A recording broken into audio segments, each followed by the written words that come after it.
এই মানুষটার ওপর মিথ্যে অভিযোগ দিয়ে তাকে জেলে পাঠানো হয়েছিল। সেখানে জ্যাক প্রতিদিন অমানসিক যন্ত্রণা আর নির্যাতন সহ্য করত। তাই সে ঠিক করল সে নিজের জীবনটাই শেষ করে দেবে। জ্যাক নিজের খাবার তুলে নিয়ে সোজা এক টাকমাথা লোকের দিকে হাঁটল। এই লোকটা ছিল জেলের গ্যাং লিডার। সে অবাক হয়ে জ্যাকের দিকে তাকাল, কিন্তু পরের মুহূর্তেই জ্যাক পুরো খাবারটা গ্যাং লিডারের মাথায় ঢেলে দিল। এটা দেখে সবাই হতবাক। গ্যাং লিডার তার লোকদের ইশারা দিল শান্ত থাকতে, কারণ আজ পর্যন্ত কেউ তার এমন অপমান করার সাহস পায়নি। কিন্তু ঠিক পরেই জ্যাক ডিনারের প্লেটটা তুলে নিয়ে জোরে গ্যাং লিডারের মাথায় আঘাত করল। এবার টাকমাথা গ্যাং লিডার সম্পূর্ণ রেগে আগুন হয়ে গেল। সে নিজের চপস্টিক তুলে নিল জ্যাককে শেষ করে দেওয়ার জন্য। জ্যাক ওকে উঠে দাঁড়াতে দেখে পুরো উন্মত্ত হয়ে গেল। নিজেকে ছাড়িয়ে নিয়ে এক ঘুষি মারল টাকমাথা লোকটার মুখে। সে ভাবতেও পারেনি তার ঘুষিটা এত শক্তিশালী হবে। গ্যাং লিডার সাথে সাথে অজ্ঞান হয়ে গেল। এটা দেখে জেলের সবাই হতভম্ব। জ্যাক নিজেও বিশ্বাস করতে পারছিল না তার ঘুষি এত জোরালো হলো কিভাবে। এভাবেই জ্যাকের প্রথম আত্মহত্যার চেষ্টা ব্যর্থ হলো। কিছুক্ষণ পরে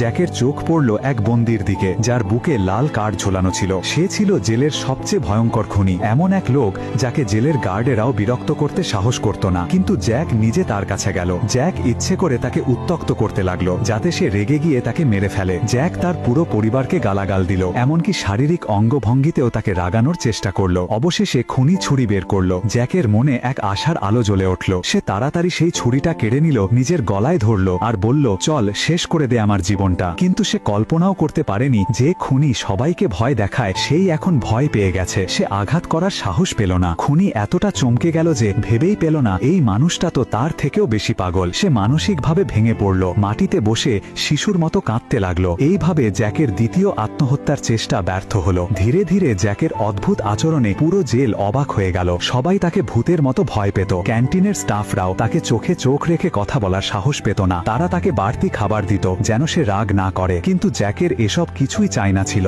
একদিন এক বন্দী খবর দিল গতরাতে কেউ জেল থেকে পালানোর চেষ্টা করেছিল, কিন্তু গার্ডরা তাকে গুলি করে মেরে ফেলেছে। এটা শুনে জ্যাকের মাথায় নতুন আত্মহত্যার আইডিয়া এলো। সন্ধ্যায় সে দরজা খুলে সোজা খেলার মাঠের মাঝখানে চলে গেল। হাতে কাঠের লাঠি নিয়ে সে গার্ডদের উত্ত্যক্ত করতে লাগলো যেন তারা তাকে গুলি করে মেরে ফেলে। এই সময় জেলের ওয়ার্ডেন মনিটরে সবকিছু দেখছিল। কিছুক্ষণের মধ্যেই গার্ডরা জ্যাককে ঘিরে ফেলল। যারা যখন গুলি চালানোর প্রস্তুতি নিচ্ছিল তখনই ওয়ার্ডেন মনিটরে জ্যাকের মুখ ভালো করে দেখল আর সঙ্গে